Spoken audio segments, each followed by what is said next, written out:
Spriedzīte pieaug. Diezgan skarbi.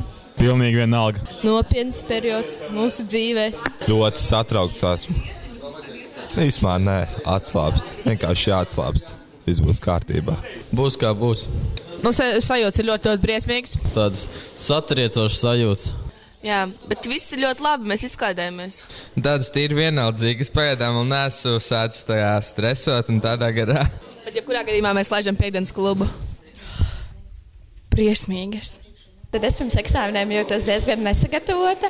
Man liekas, ka eksāmeni vēl ir diezgan tālu. Jūtu, ka tuvojas kaut kas svarīgs, bet, vienalga. Tāds pašs kā parastā dienā. Ļoti patīkams. Man prieks, ka beidzot beigsies skola. Pirms 9. klases bija tā vienalga, jo tad bija tikai tie vidusskolas 3 gadi priekšā, bet tagad ir tā, ka vairs nav tie 3 gadi priekšā, ir tālāk ir tava visa dzīve, un tad ir tā. Ziniet, ir tāda sajūta, ka tu varēji daudz ko izdarīt pirms tam. Tu varēji Gribētos apstādāt laiku. Gribētos atgriezties laikā. Pašlaik es domāju, ka man eksāmenos viss būs kārtībā, jo es esmu ļoti gudra, visu jau zinu. Pēdējos 12 gadus esmu pavadījusi mācoties.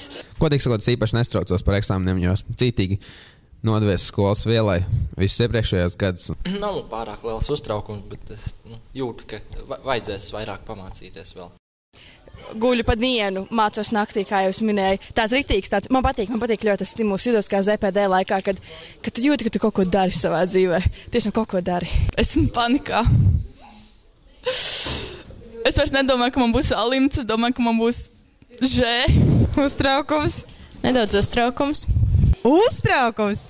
Jā, pēdējais brīdis laikam sākt mācīties. Un uztraukums. Tādas pašas kā tad, kad es pirmā reizi jums atbildēju. Pagaidām cerība ir vienīgais, kas man ir. Normāls. Jūtu jau, kad tuliņ jau klauvē pie durvīm.